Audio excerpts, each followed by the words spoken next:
بسم الله الرحمن الرحيم. الحمد لله رب العالمين، والصلاة والسلام على أشرف الأنبياء والمرسلين وعلى آله وأصحابه أجمعين. اللهم رب اشرح لي صدري ويسر لي أمري واحلل عقدة من لساني يفقهوا قولي. سبحانك لا علم لنا إلا ما علمتنا إنك أنت العليم الحكيم. لا حول ولا قوة إلا بالله العلي العظيم. اللهم افتح بيننا وبين قومنا بالحق وأنت خير الفاتحين. اللهم اجعلنا ممن يستمعون القول ويتبعون أحسنه. Alhamdulillah, kita bersyukur kepada Allah Subhanahu Wa Taala kerana pada malam ini dapat kita teruskan kuliah kita, insya-Allah tuan-tuan. Tajuk malam ni ialah 5 perkara untuk meraih kebahagiaan dunia dan akhirat. Itu tajuknya. Saya ulang, 5 perkara untuk meraih kebahagiaan dunia dan akhirat. Daripada sini kita akan bacakan pada tuan-tuan satu daripada artikel yang disebut oleh Sayyidina Abdullah bin Amru Al-As radhiyallahu anhu. Yang pertamanya tuan-tuan, pengenalan sedikit tentang Abdullah Al-As ini. Abdullah bin Amru Al-As. Jadi tuan-tuan, Abdullah bin Amru Al-As ini salah seorang daripada anak kepada tokoh yang terkenal Amru Al-As. Dan salah seorang daripada yang sama ada Abdullah ni ke ataupun mungkin yang lain daripada anak-anaknya, tapi ada seorang anak daripada Amru Al-As ini terlibat dengan satu peristiwa yang agak terkenal juga disebut oleh para tabi'in tuan-tuan, iaitu kisah bagaimana anak Amru Al-As yang ketika itu Amru Al-As ialah gubernur di Mesir. Berlakulah satu perlombaan di antara seorang Yahudi dengan salah seorang anak Amru Al-As. Jadi tuan-tuan, bila berlomba, menanglah si Yahudi menang dalam perlombaannya. Tiba-tiba selepas menang itu, anak Amru Al-As ini telah ambil cemeti dan pukul Yahudi ini. Kata dia, mengapa kamu mendahului anak akramin ini, anak orang-orang mulia ini? Kata anaknya. Jadi selepas daripada itu tuan-tuan, si Yahudi ini telah bermusafir menemui Sayyidina Umar Al-Khattab radhiyallahu anhu, mengkhabarkan kepada Sayyidina Umar tentang peristiwa ini. Lalu Sayyidina Umar telah hantar surat kepada Amru Al-As. Kata Sayyidina Umar dalam surat itu, bila sampai saja suratku kepadamu, maka datanglah kamu bersama anakmu segera. Lalu Amru Al-As ketika itu gubernur di Mesir telah datang pulang ke Madinah Al-Munawwarah bersama dengan anaknya. Dan setelah itu tuan-tuan, anak Amru Al-As ini dipanggil oleh Sayyidina Umar ke hadapan, dan kelihatanlah Yahudi itu. Lalu Sayyidina Umar berikan cemeti kepada si Yahudi. Kata Sayyidina Umar, idrib, pukullah Ibn al-Akramin, pukullah anak orang mulia ini. Lalu Sayyidina Umar kata, matasta'batumun nas faqad ataupun walqad waladathum ummahatuhum ahrar. Bilakah di kalangan kamu ini memperhambakan sesama manusia, sedangkan ibu-ibu mereka melahirkan mereka dalam keadaan bebas merdeka. Itu terkenal ceritanya tuan-tuan, bagaimana Sayyidina Umar Al-Khattab telah membela orang Yahudi ini kerana kezaliman yang dilakukan oleh anak Amru Al-As. Walaupun dia gubernur, bahkan walaupun dia adalah seorang yang dikatakan kibarus sahabah Nabi SAW, salah tetap salah, betul tetap betul tuan-tuan. Jadi daripada keadilan Islam inilah menyebabkan orang kafir jadi tertarik dengan Islam, terpikat dengan Islam, akhirnya masuk Islam. Itu sekadar sebutan sedikit ataupun pengkisahan sedikit tentang Abdullah bin Amru Al-As. Seterusnya tuan-tuan, kata Abdullah bin Amru bin Al-As, katanya, 5 perkara berikut jika terdapat dalam diri seseorang, maka dia berbahagia di dunia dan di akhirat. Dalam bahasa Arabnya, an Abdullah bin Amrin bin Ibn al-As khamsun man kunna fihi sa'idad dunya wal akhirah. 5 perkara berikut jika terdapat dalam diri seseorang, maka dia berbahagia di dunia dan di akhirat. Yang pertama, awwaluha an yadhkura la ilaha illallah Muhammadur Rasulullah. Katanya yang pertama, berzikir menyebut la ilaha illallah Muhammadur Rasulullah setiap waktu, fi waqtan ba'da waqtin. Menyebut la ilaha illallah Muhammadur Rasulullah daripada setiap waktu. Itu yang pertama. Yang kedua, ketika ditimpa musibah, menyebut inna lillahi wa inna ilaihi raji'un wala hawla wala quwwata illa billahil aliyyil azim. Itu yang kedua. Yang ketiga, jika dianugerahi nikmat, Allah menyebutkan alhamdulillah rabbil alamin sebagai ungkapan syukur nikmat Allah Subhanahu wa taala. Yang keempat, bila memulakan sesuatu mengucapkan bismillahirrahmanirrahim. Dan yang kelima, jika terlanjur berbuat dosa, mengucapkan astaghfirullahalazim wa atubu ilaih. Itu 5 perkara, tuan-tuan. InsyaAllah kita jelaskan satu persatu, dan kalau ada sempat masa kita tambah lagi satu lah, insyaAllah. Seterusnya, tuan-tuan, penjelasannya ialah yang pertama, sentiasa berzikir kepada Allah setiap waktu dengan mengucapkan kalimah la ilaha illallah Muhammadur Rasulullah, tiada Tuhan selain Allah dan Muhammad adalah utusan Allah. Diriwayatkan bahawa Nabi SAW bersabda, perbanyakkanlah zikir kepada Allah pada setiap keadaan, kerana tidak ada amal yang paling disukai oleh Allah dan lebih dapat menyelamatkan bagi seseorang hamba dari keburukan di dunia dan di akhirat selain zikir kepada Allah Subhanahu wa taala. Jadi tuan-tuan, dalam pendapat ulama berkenaan dengan zikir ni, dia ada 5 jenis zikir sebenarnya. Yang pertama, zikrul lisan. Yang kedua, zikrul aqli. Yang keempat, zikrul jawarih. Yang kelima, zikrul qalbi. Yang pertama ialah zikir dengan lisan kita. Yang kedua ialah zikir dengan akal kita. Yang ketiga ialah zikir dengan jawarih, anggota badan kita. Dan yang keempat ialah zikir dengan hati. 5 peringkat zikir itu. Yang pertama tadi, tuan-tuan, kata satu hadis Nabi, afdalu zikri la ilaha illallah. Jadi bila kita sebut zikir itu, dia lebih kepada la ilaha illallah, maksudnya zikir dengan lisan. Zikir dengan lisan. La ilaha illallah Muhammadur Rasulullah, itu zikir dengan lisan, tuan-tuan. Basahkan lidah kita dengan zikrullah. Tetapi dalam keadaan yang lain, contohnya kita berada di tempat-tempat yang kita bimbang nanti ada orang kata kita ni agaknya orang ni tak apa sihatnya. Mulut tu berkumat kami mulut tu, tuan-tuan. Jadi tak apa sihat orang ni agaknya. Kita zikirlah dengan hati kita. Ataupun kita zikir dengan akal kita, berfikir tentang agama. Itu zikrul aqli, tuan-tuan. Kita fikir tentang agama, kita fikir tentang Islam, kita fikir tentang keagungan Allah Subhanahu wa taala dengan akal kita. Itu juga adalah zikrullah, mengingati Allah Subhanahu wa taala. Akal kita ni, tuan-tuan, adalah satu kelebihan yang Allah beri pada kita yang sangat hebat setelah iman dan Islam. Akal ini di antara kelebihan yang Allah beri pada kita. Akal ni, tuan-tuan, nak kata besar akal kita ni, otak kita besar, tak besar sangat. Kalau tak silap saya, berat dia 1.5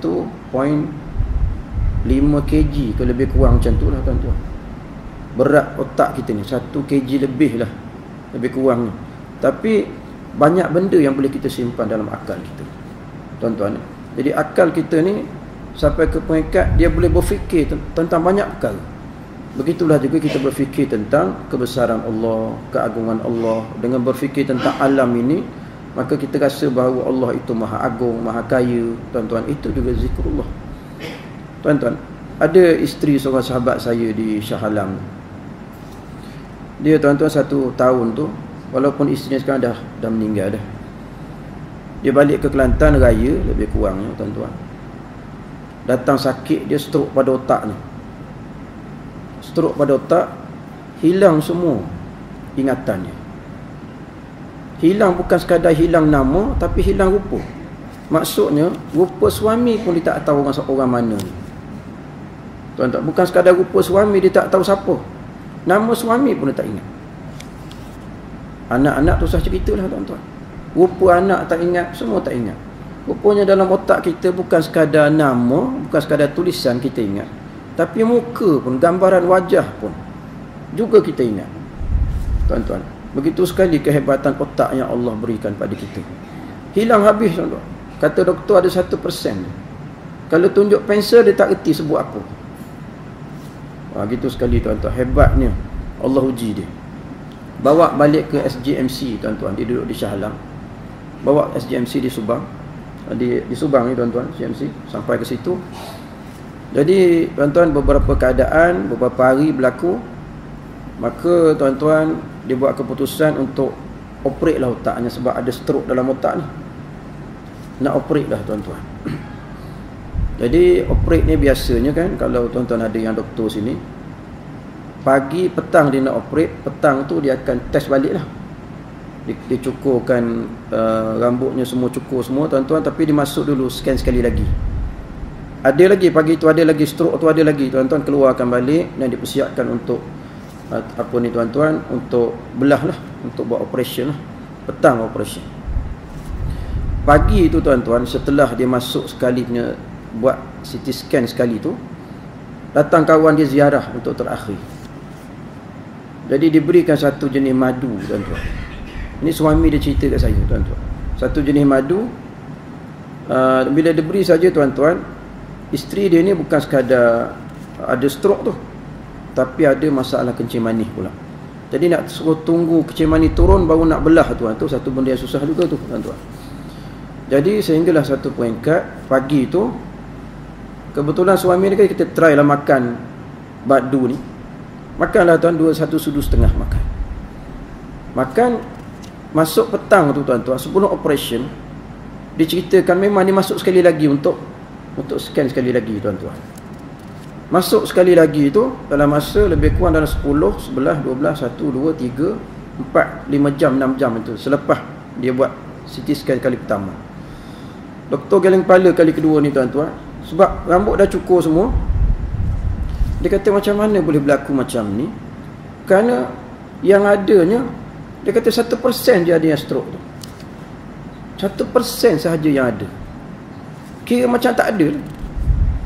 Keluar tuan-tuan, dia ingat habis nama isteri dia, nama anaknya, nama suaminya, semua benda tu datang balik tuan-tuan, nama ni 99% datang balik tuan-tuan. InsyaAllah tuan-tuan, gitu sekali otak manusia, Allah cipta dia. Sekejap habis semua pergi, sekejap datang semua sekali. Hebatnya Allah Subhanahu Wa Taala buat otak manusia tuan-tuan. Jadi kalau kita lihat kebesaran Allah tu, zikrul aqli ni tuan-tuan, zikir dengan akal. Patutlah Nabi kita kata tuan-tuan, berfikir sekali tu lebih baik daripada 1000 rakaat solat sunat. Tuan-tuan, ada berbagai-bagai riwayat lah, lebih baik daripada 1000 rakaat solat sunat tuan-tuan. Sekali berzikir dengan akal kita tu tuan-tuan. Yang kedua tadi zikir dengan, yang ketiga, yang pertama zikir dengan lisan, zikir dengan akal, yang ketiga zikir dengan jawarih. Jawarih tuan-tuan, jawarih ni ialah anggota badan kita. Anggota badan kita macam mana tuan-tuan? Yang kita rukuk tu lah. Kita rukuk, kita sujud, kita angkat takbir tuan-tuan. Begitulah. Begitu juga kita berjalan, berjalan ke masjid, berjalan ke surau tuan-tuan. Itu juga adalah ibadat dengan jawarih. Bagi orang yang pergi ke Mekah tuan-tuan, dia sa'i, dia tawaf, dia melontar Jumratul Aqabah. Itulah tuan-tuan ya, melakukan ibadat juga adalah tanda kita bersyukur pada Allah. Kita, tanda kita ni tuan-tuan, zikrullah, mengingati Allah dengan seluruh anggota badan kita.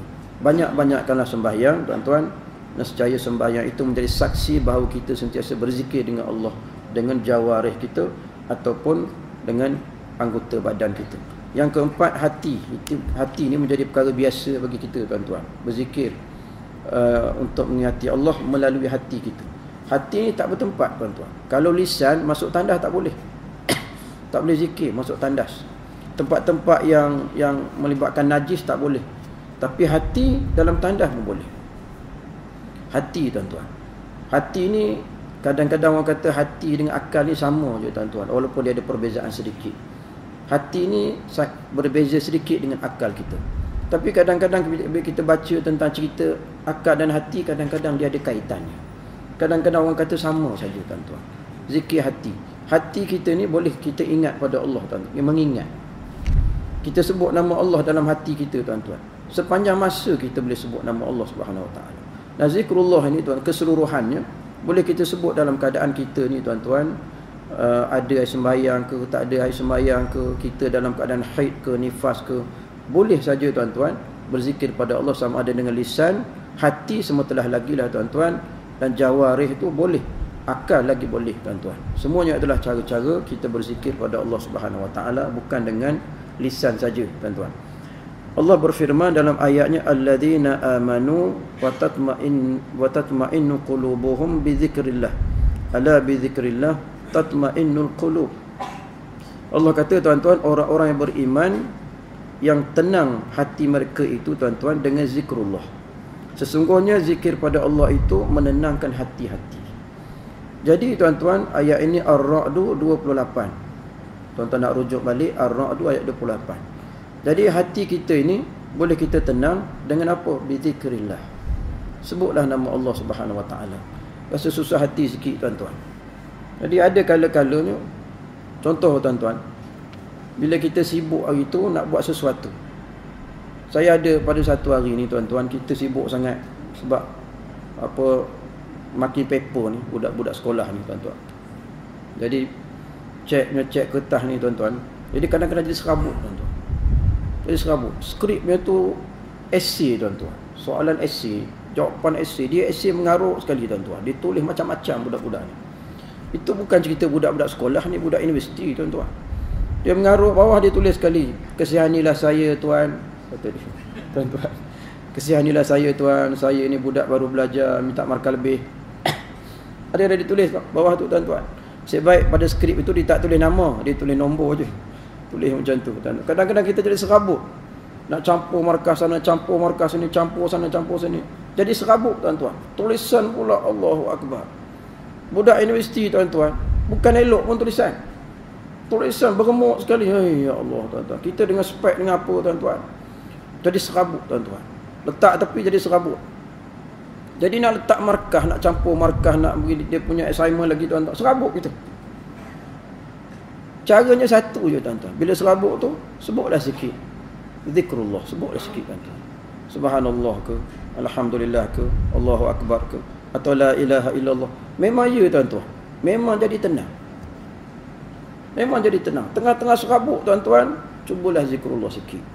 Ala bi zikrillah tatma'innul qulub. Allah kata tuan-tuan, ingatlah bahawa sesungguhnya zikrullah itu sangat menenangkan hati, menenangkan jiwa. Jadi banyakkanlah zikrullah tuan-tuan. Subhanallah tuan-tuan. Yang seterusnya tuan-tuan, yang kedua tadi, yang kedua daripada nota besar kita tu, yang kedua ialah menyebut inna lillahi wa inna ilaihi raji'un wala haula wala quwwata illa billahil aliyyil azim. Ini biasa kita sebut, cuma biasa kita tak tambah yang belakang tu. Dalam hadis ini ataupun dalam riwayat Abdullah bin Umar ini, Abdullah bin Amru ini tuan-tuan, disebut katanya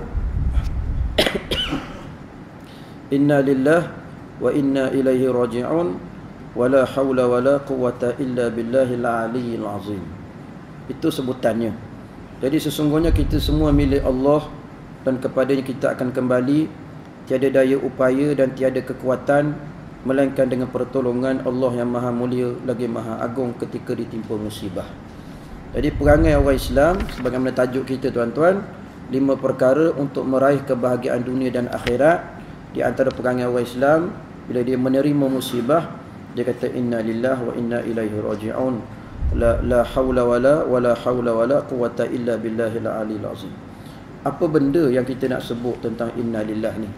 Benda besar ke benda kecil? Orang mati confirm kena la inna lillahi wa inna ilaihi raji'un. Orang yang kemalangan, betul, biasa kita dah ubah dah kita punya pegangan dulu. Orang mati saja inna lillahi. Sekarang ni dah tambah dah ilmu kita sikit tuan-tuan. Bila kita hadapi musibah seperti kemalangan, kita pun kata inna lillahi wa inna ilaihi raji'un juga. Tapi Rasulullah sallallahu alaihi wasallam buat bukan sekadar benda-benda besar. Pada suatu hari tuan-tuan, Nabi kita di rumahnya pakai pelita, lebih kurang lah pelita orang panggil. Tiba-tiba pelita itu padam. Bila padam, Nabi pun kata inna lillahi wa inna ilaihi raji'un. Maksudnya sekecil itu pun Nabi sebut inna lillahi wa inna ilaihi raji'un. Begitu sekali tuan-tuan. Sebab kita nak tahu tahap mana yang dikatakan orang itu digalakkan untuk sebut inna lillahi wa inna ilaihi raji'un. Sehingga Nabi kita padam pelita pun Nabi sebut inna lillahi wa inna ilaihi raji'un. Sampai Aisyah tanya, ya Rasulullah, sampai padam pelita pun kena sebut. Kata Rasulullah, tidakkah ianya menyusahkan kita? Tidakkah ia menyusahkan kita? Setiap yang menyusahkan kita adalah musibah. Bila gelap tuan-tuan, inna lillahi wa inna ilaihi raji'un. Wala haula wala quwwata illa billahil aliyyil azim. Itulah caranya tuan-tuan kita orang beriman. Tuan-tuan, supaya kita semua ini tahu bahawa tuan-tuan yang kita hidup selama ini di atas muka bumi ini semuanya berkehendakkan bimbingan daripada Allah Subhanahu wa taala, supaya Allah Subhanahu wa taala tuan-tuan mengetahui keadaan kita ni, orang beriman ni setara mana kita ni beriman pada Allah Subhanahu wa taala, supaya kita pulangkan semula itu kepada Allah Subhanahu wa taala, menunjukkan kita ni menyerah diri kita kepada Allah Subhanahu wa taala, supaya kita semua tuan-tuan dijadikan oleh Allah sebagai orang yang benar-benar patut masuk syurga Allah Subhanahu wa taala.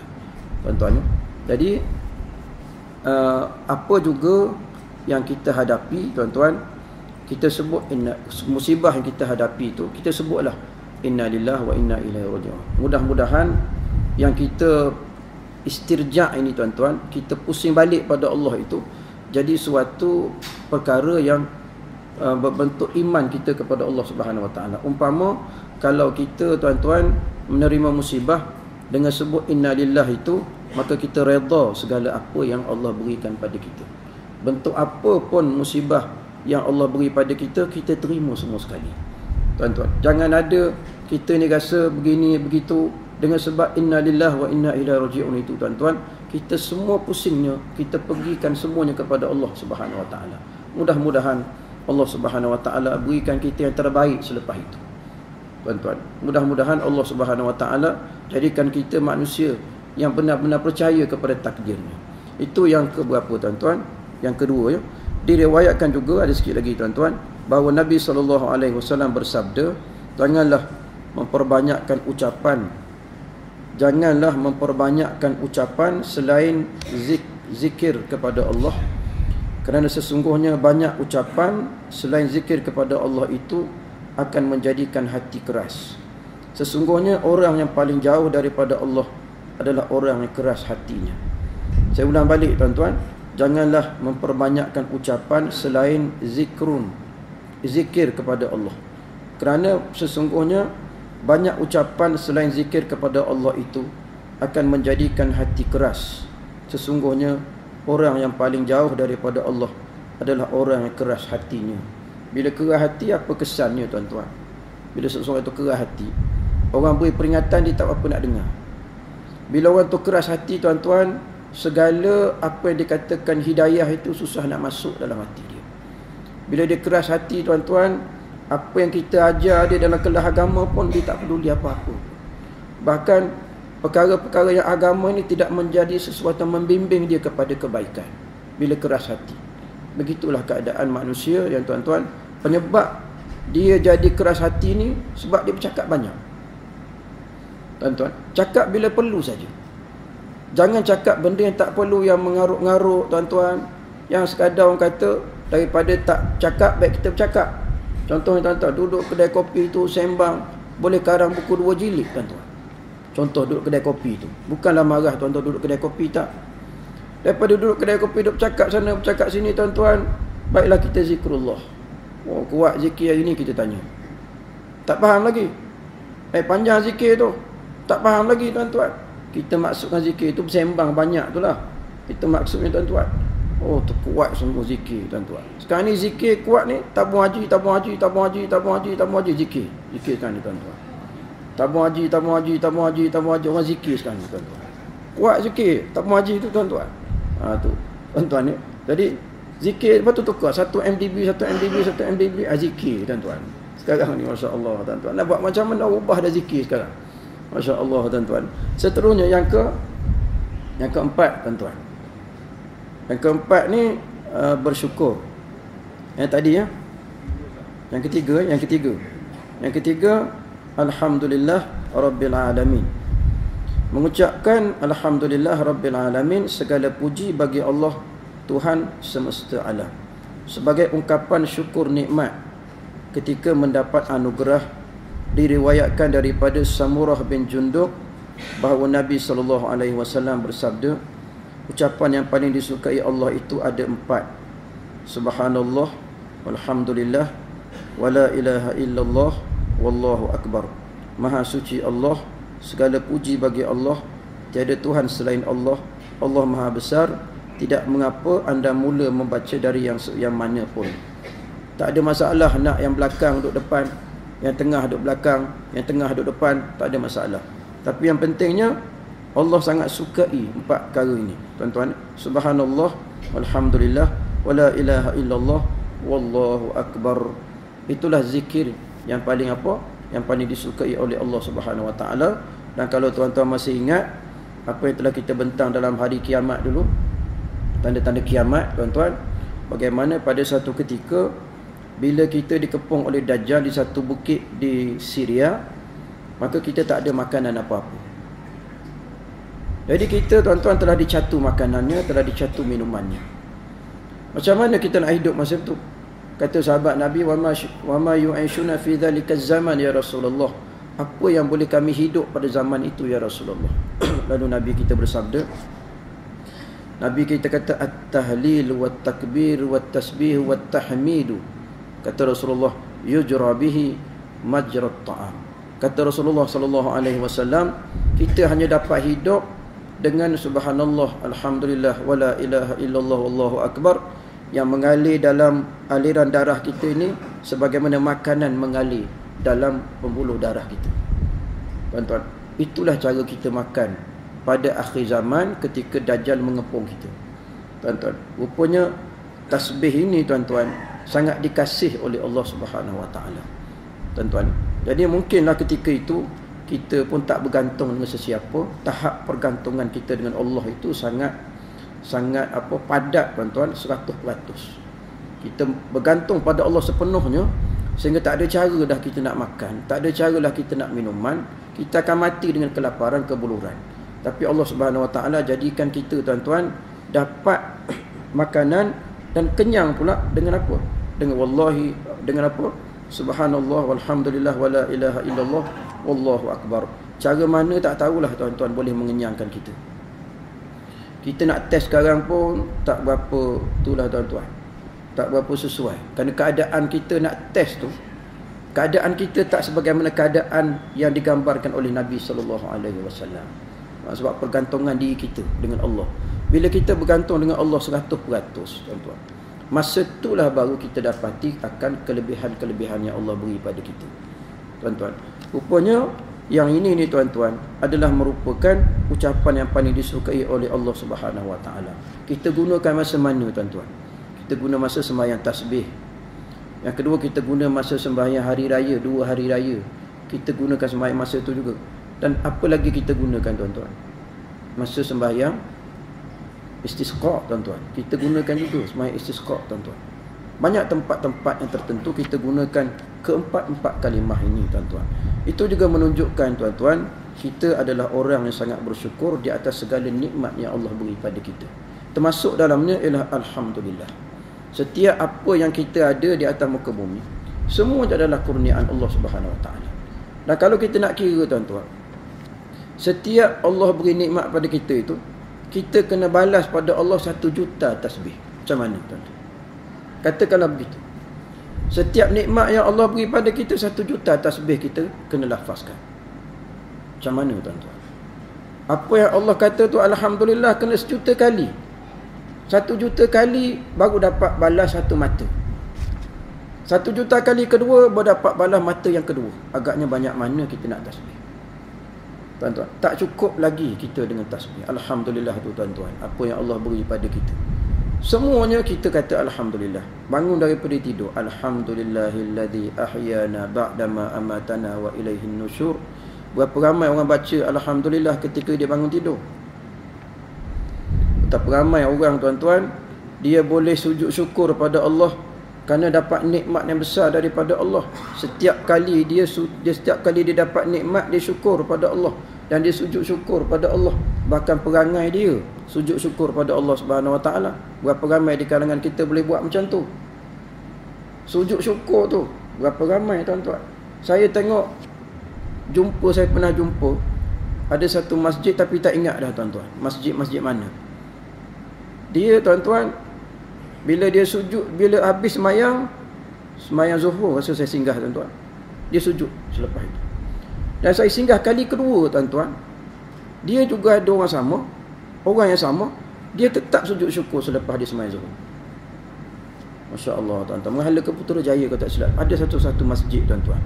Jadi tuan-tuan, saya tengok orang ni, agaknya orang ni ada benda syukur, ada benda nikmat yang Allah beri pada dia tuan-tuan, yang menyebabkan dia sangat ingin sentiasa bersyukur pada Allah dengan sujud syukur tuan-tuan. Padahal kita sebenarnya tuan-tuan, bukan sesuatu yang kita boleh, itu yang special saja kita kena sujud syukur pada Allah.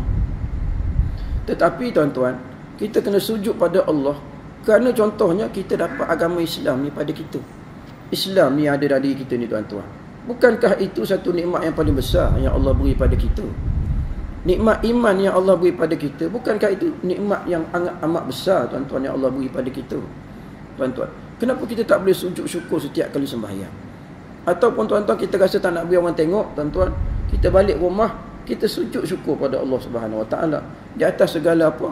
Segala nikmat yang Allah beri, terutama nikmat Islam dan nikmat iman. Kenapa? Kerana Islam dan iman ni bukan senang nak cari. Atas dunia kita ni ada 1.8 bilion saja orang beriman. Seluruh umat kita di atas muka bumi ni tuan-tuan 7.2 bilion. Tuan-tuan, 7.2 bilion kalau tak silap saya lah tuan-tuan. 1.8 bilion saja orang Islam. Jadi Allah beri nikmat Islam kepada 1.8 bilion saja. Yang baki lagi 6 bilion lebih tu tuan-tuan, bukan agama Islam. Menunjukkan bukan senang nak cari Islam. Tuan-tuan, tiba-tiba kita Islam. Islam macam mana? Islam kita ni sebelum kita tuan-tuan, sebelum kita lahir kita dah Islam dah. Bila kita lahir kita diberikan nama-nama Islam. Tuan-tuan, begitulah keadaan kita. Senangnya kita dapat Islam. Senang dapat Islam macam mana? Kita sebut dengan FOC lah. Free of charge punya Islam. Dapat FOC punya Islam tuan-tuan. Senang, tak ada perjuangan apa. Tak ada kita nak bayar apa-apa. Tuan-tuan, kita dapat Islam. Jadi itu patutnya kita bersyukur pada Allah Subhanahu Wa Taala. Disebutkan pula dalam riwayat yang lain bahawa Nabi SAW bersabda, ucapkanlah la ilaha illallah wallahu akbar, dan ucapkanlah subhanallah walhamdulillah, maha suci Allah dan segala puji bagi Allah, dan ucapkanlah tabarakallah, Allah yang maha pemurah, maka sesungguhnya kalimah-kalimah itu tiada sesuatu pun yang dapat menandinginya. Hadis riwayat tuan-tuan Ibnu Syashari. Jadi Nabi kita pesan pada kita tuan-tuan dalam hadis ini, Nabi kita kata ucapkanlah la ilaha illallah wallahu akbar. Seterusnya tuan-tuan, ucapkanlah subhanallah walhamdulillah. Itu yang kedua. Yang ketiga, ucapkanlah tabarakallah. Itu maknanya Allah yang maha pemurah. Maka sesungguhnya kalimah-kalimah itu tiada sesuatu pun yang dapat menandinginya. Itu juga lebih tuan-tuan. Itu kalimah-kalimah yang biasa kita sebut tuan-tuan. Jadi biasa kita sebut, kadang-kadang kita terlupa untuk melihat apakah rujukannya. Ini rujukan hadis Nabi kita Muhammad SAW. Kita sebut je sentiasa tuan-tuan. Masa naik kereta ke, masa kita pergi berjalan ke mana juga sekalipun tuan-tuan, boleh sebut la ilaha illallah wallahu akbar, ataupun subhanallah walhamdulillah, ataupun tabarakallahu ta'ala. Kita sebutlah perkara-perkara ini semua tuan-tuan. InsyaAllah jalan kita tu jalan yang baik. Jadi kita sebut nama-nama Allah, zikrullah ini tuan-tuan, kita sebut alhamdulillah, insya-Allah apa yang kita dapat itu tentu ditambah oleh Allah. Bila kita sebut lagi alhamdulillah, ditambah oleh Allah Subhanahu wa taala. Ada satu kisah yang berlaku kepada Khalifah Umar bin Abdul Aziz. Umar Abdul Aziz, tuan, dia menerima satu kedatangan seorang ibu tunggal. Jumpa Umar bin Abdul Aziz, kata wanita ini, saya ada 4 orang anak dan saya hadapi masalah untuk menanggung keempat-empat ni. Jadi tuan-tuan, kata janda ini, boleh tak Amirul Mukminin tulis surat supaya saya dapat menuntut beberapa bilangan duit dengan Baitul Mal. Jadi tuan-tuan, mula-mula Umar bin Abdul Aziz tulislah. Tulis saja.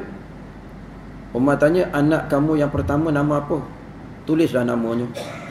Dia kata alhamdulillah, syukran lillah. Yang kedua, Umar tulis. Dia kata alhamdulillah, syukran lillah. Yang ketiga, tulis lagi, alhamdulillah, syukran lillah. Yang keempat, tulis yang keempat, lain sebutan ni kali keempat ni. Macam mana dia sebut? Syukran laka. Nombor 1, 2, 3, alhamdulillah, pujian bagi Allah. Yang nombor 2 pun pujian bagi Allah. Yang ketiga pun pujian bagi Allah.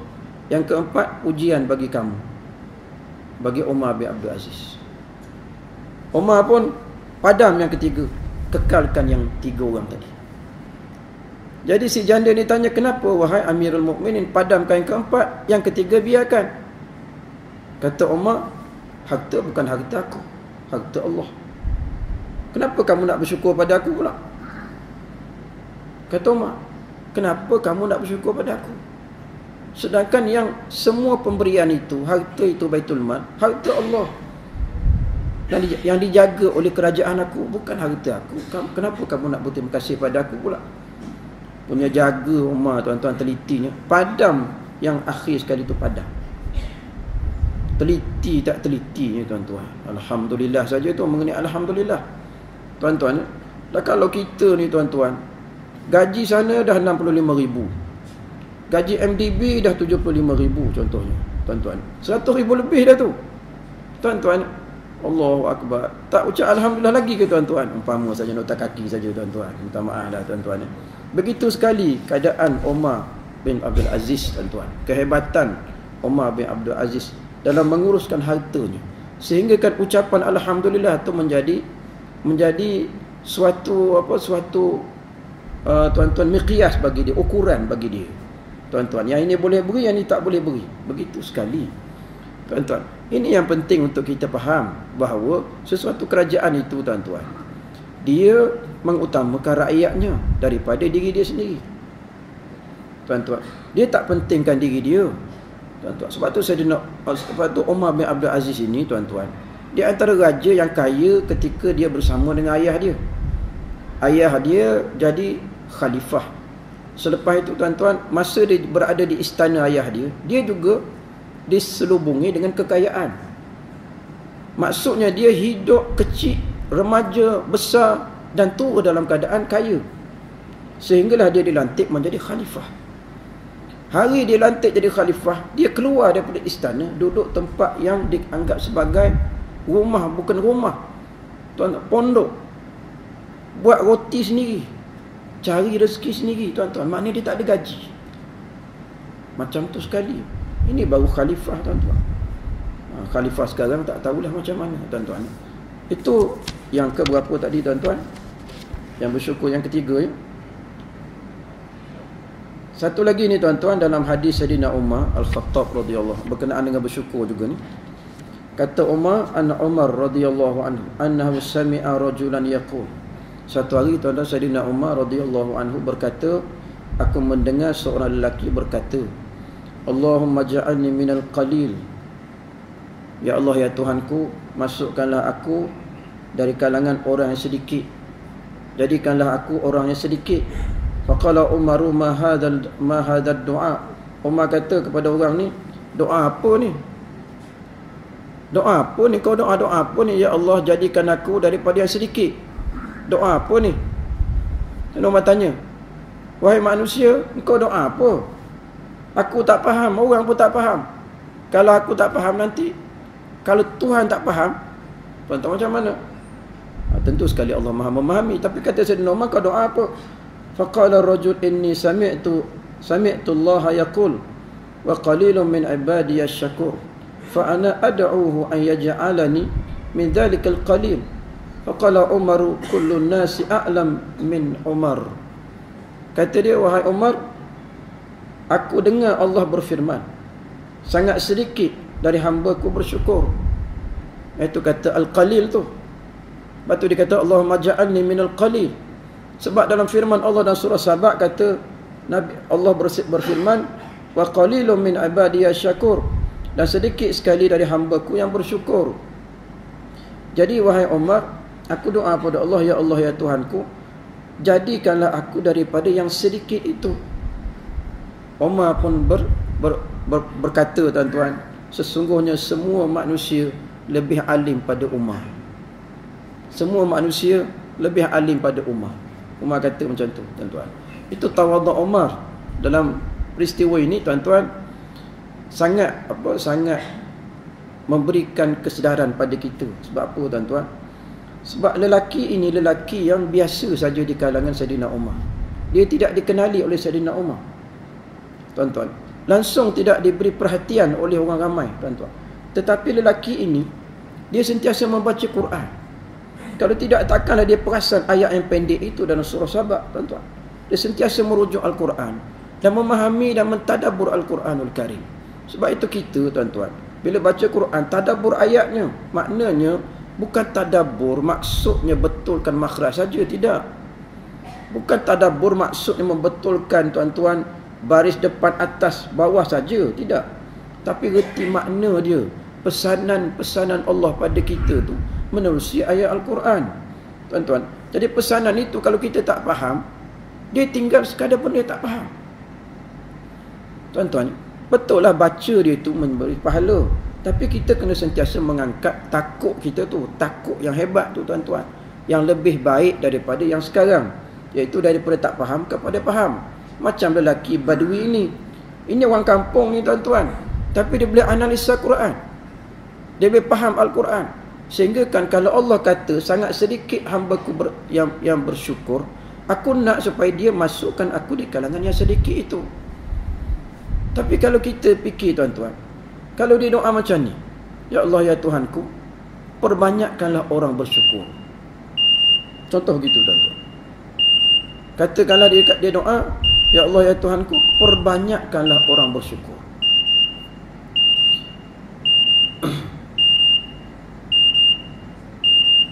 Kuat.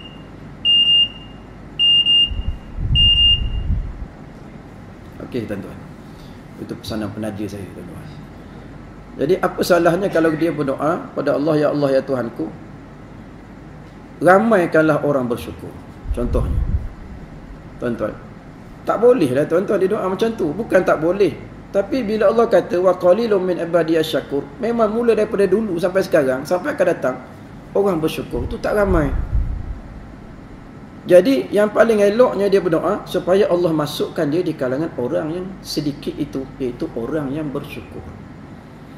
Itu satu fahaman kita daripada asar ataupun perkataan Saidina Umar ni.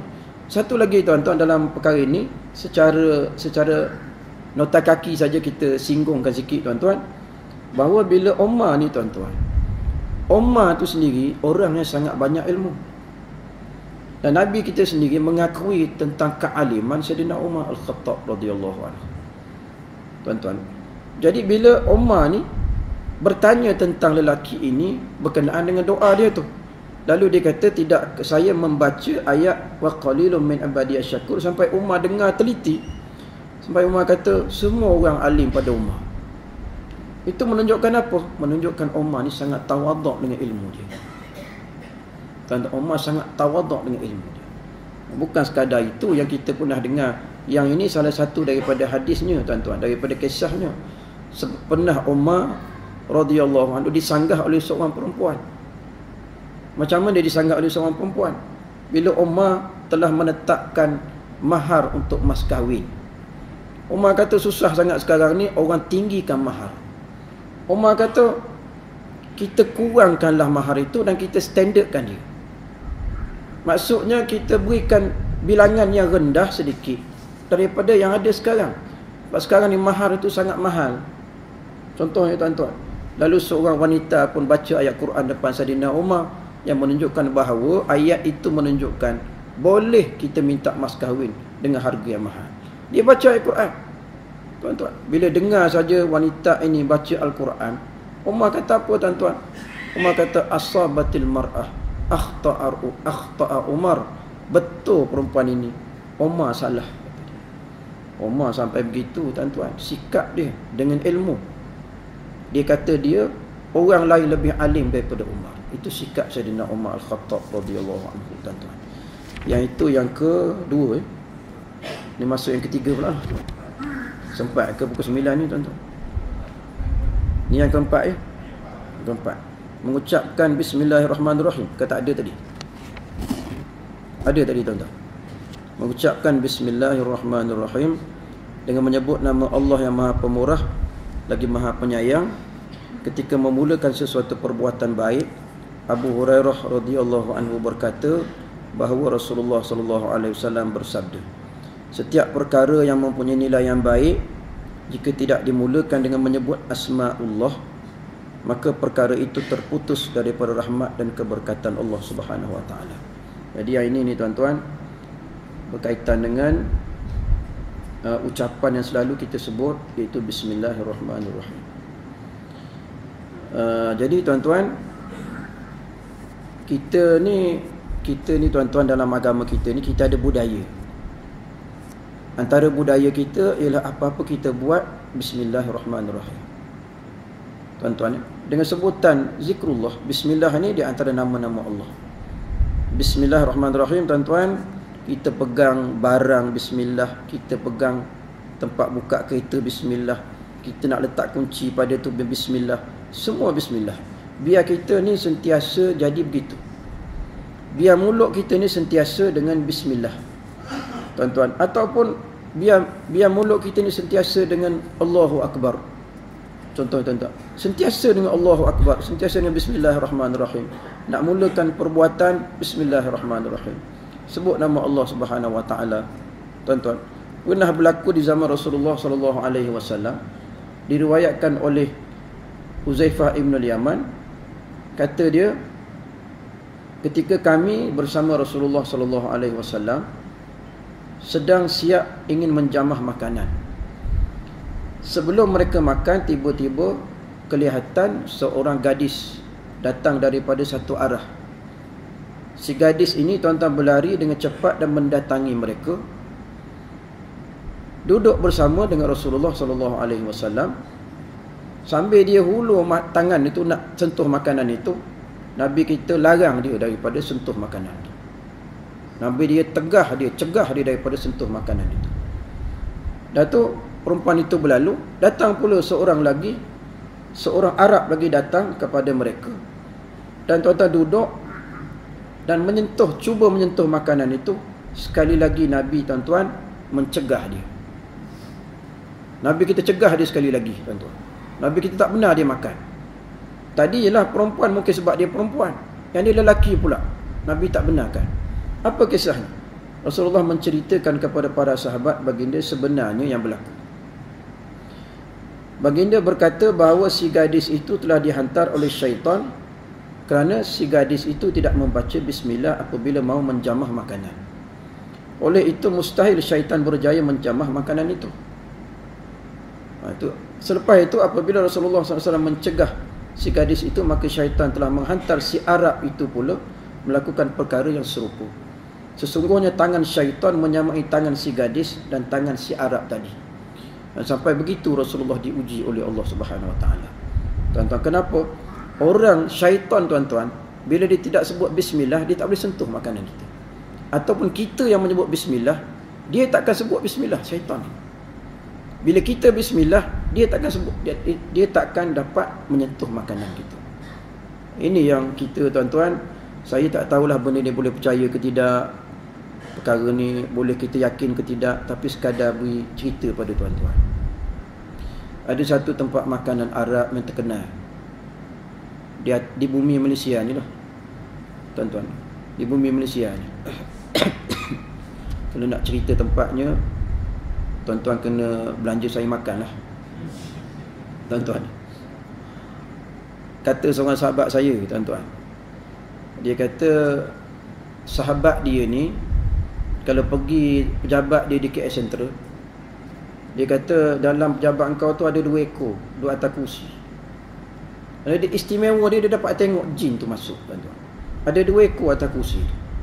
Jadi orang nak masuk dia keluar, orang nak masuk dia keluar, tak jadi masuk, kata dia. Dan tu dia pergi satu restoran Arab ni. Oh, dia kata aku tak boleh makan. Atas bumbung ada, bawah bumbung ada, atas meja ada, di dapur paling ramai, kata dia. Kencing dalam makanan, buang air besar dalam makanan, kata dia, ludah dalam makanan. Kata dia, aku tak boleh makan. Tuan-tuan ni, kat mana tu restoran tu agaknya? Agaknya kat mana tu, tuan-tuan? Kita makan, mula-mula makan dah bismillah dah. Tapi orang masak sana dia bismillah tak?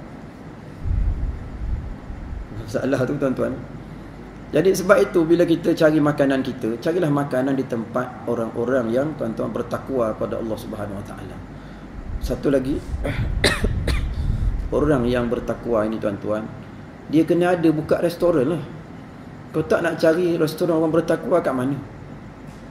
Tak jumpa carilah, tuan-tuan. Jadi orang-orang yang amanah ni, tuan-tuan, sebagaimana Nabi kita pesan, besarnya pahala atau kedudukan orang yang amanah dalam perniagaan dia. Mereka yang benar dalam amanah ni, mereka yang benar dan amanah dalam perniagaan mereka, tuan-tuan, bersama para nabi, para syuhada, para siddiqin pada hari kiamat nanti, tuan-tuan. Jadi bila dia amanah, tuan-tuan, memang dia akan, tuan-tuan, diberi pahala yang ganjaran besar oleh Allah Subhanahu Wa Taala. Dengan maknanya bahawa bila juru masak, tukang masak kita ni, tuan-tuan, dia masa dia masak tu dia bismillah dah, tuan-tuan. Macamlah kita, tuan-tuan, tahu bahawa bila kita juga bila makan kita bismillah, orang yang masak tu kena bismillah juga, tuan-tuan. Jadi yang menyebabkan kita lupa bismillah, kenapa? Kerana makanan itu asalnya telah pun tidak dijadikan disebut bismillah padanya pada mula-mula dia masak. Itu masalahnya. Lepas tu kita kena pilih restoran, tempat-tempat kita makan kena pilih, tuan-tuan. Ada beberapa tempat yang kita boleh ambil sebagai contoh, tuan-tuan sendiri tahu. Harap-harap kita tempat ini tempat yang terbaik lah untuk kita makan. Harapan kita begitu. Paling tidak, tuan-tuan, kita terpaksa makan juga, ataupun kita tak tahu pun. Bukan semua kita ni dapat tengok macam orang tu tengok. Contoh, tuan-tuan, kita harapkan tempat tu bersih lah. Dengan cara mana? Bismillahirrahmanirrahim. Kata Rasulullah SAW, "Idza akala ahadukum falyadhkur ismallah, fa in nasiya ayadhkur ismallah fi awwalihi falyaqul bismillah awwalahu wa akhirahu." Kata Rasulullah SAW, apabila kamu mahu makan, maka sebutlah nama Allah. Maka jika kamu terlupa menyebutnya pada awal, maka katakanlah bismillah awwalahu wa akhirahu.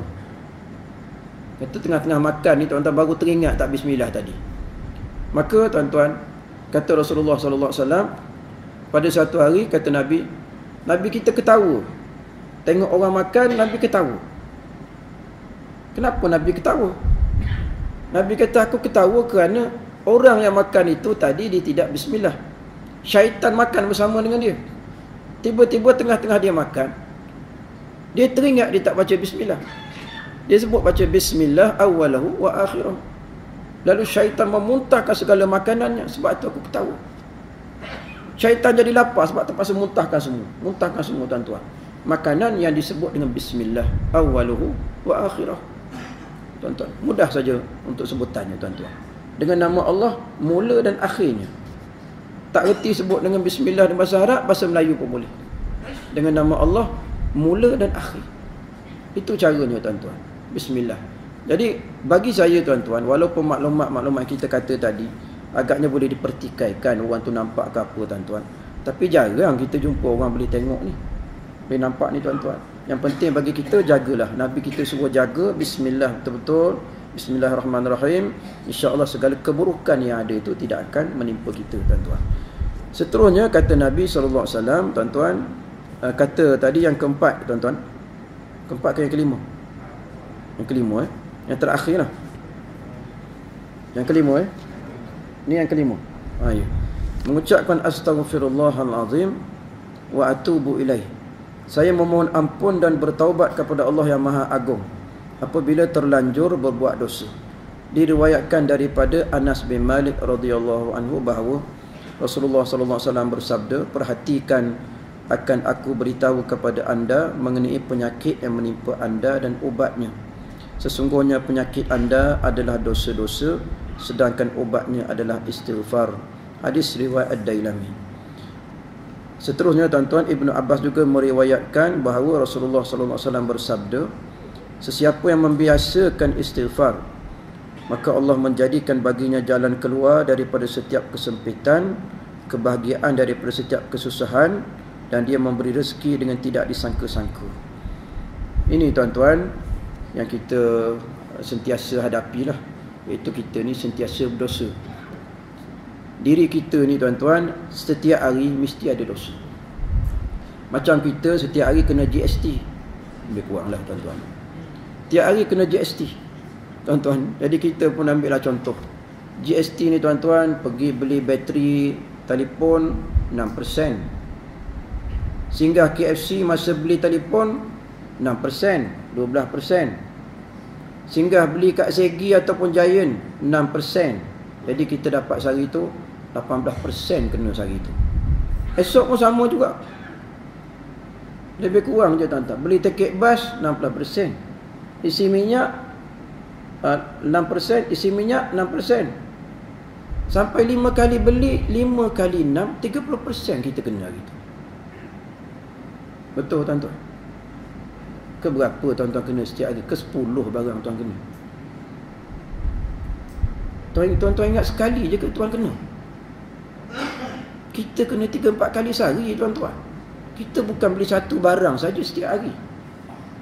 Tuan-tuan, kalau 10 item barang tuan-tuan beli, 6 kali 10 berapa? Berapa, tuan-tuan? Banyak.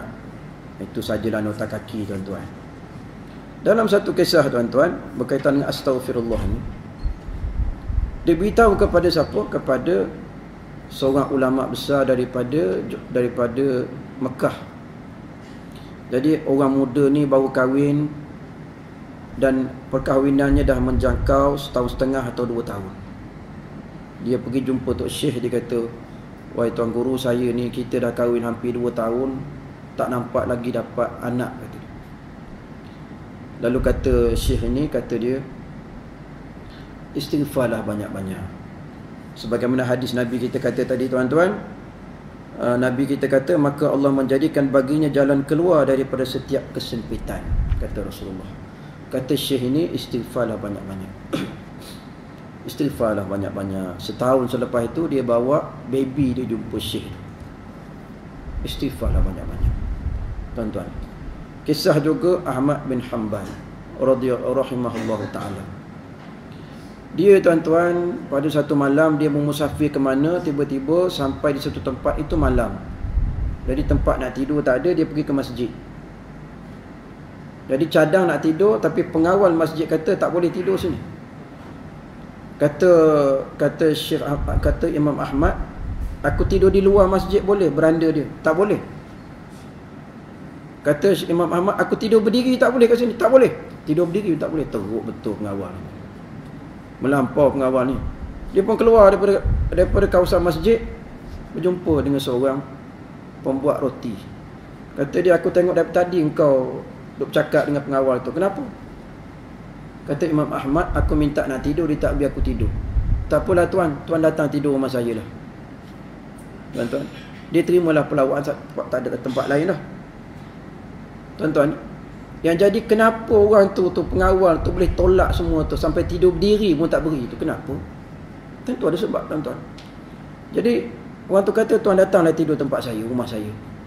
Sepanjang dia tidur, tuan-tuan, dia tidur di rumah orang ni, pembuat roti ni, Orang tu dia buat roti malam. Sepanjang dia buat roti, dia astaghfirullahalazim. Imam Ahmad sambil tidur dengar, tuan-tuan. Kejap dia terkejut dengar. Tak habis sampai pagi. Astaghfirullahalazim. Astaghfirullahalazim. Esoknya selepas main subuh, Imam Ahmad tanya dia. Nak tanya tuan ni kenapa sampai istighfar sampai pagi. Dia kata, tuan, seluruh perkara saya minta dengan Allah, dan tu saya istighfar saya dapat. Saya istighfar saya dapat. Malaikat satu saja saya tak dapat. Apa dia? Saya berdoa pada Allah supaya saya dapat jumpa dengan Imam Ahmad bin Hanbal. Kata dia, tuan. Saya minta, lama dah minta dengan Allah supaya Allah beri saya jumpa dengan Imam Ahmad bin Hanbal. Imam Ahmad kata, akulah Imam Ahmad bin Hanbal. Oh, peluk dia, tuan-tuan. Istighfar dia tu, nak dapatkan semua perkara dengan istighfar. Astaghfirullahalazim. Patutlah orang pengawal tu sampai berdiri pun tak boleh. Sebab apa? Sebab Allah nak memberikan kelebihan pada orang ni. Doa dia tu nak memakbulkan doa dia dengan istighfar, tuan-tuan. InsyaAllah, tuan-tuan. Satu lagi hadis yang boleh kita baca sikit, tuan, sikit lagi. Nabi kita bersabda, hendaklah anda selalu membaca la ilaha illallah dan istighfar. Perbanyakkanlah membaca kedua-dua kalimah itu, kerana sesungguhnya iblis berkata, aku telah merosakkan manusia dengan dosa-dosa. Namun mereka telah merosakkan aku dengan ucapan la ilaha illallah dan istighfar. Ketika aku melihat perkara itu, maka aku merosakkan mereka dengan keinginan-keinginan nafsunya, sementara mereka menduga bahawa mereka mendapat petunjuk. Jadi, tuan-tuan, dalam hadis yang terakhir ni dalam kelas kita ni, tuan-tuan, Nabi kita bersabda bahawa supaya kita ni, tuan-tuan, banyakkan la ilaha illallah dan astaghfirullah.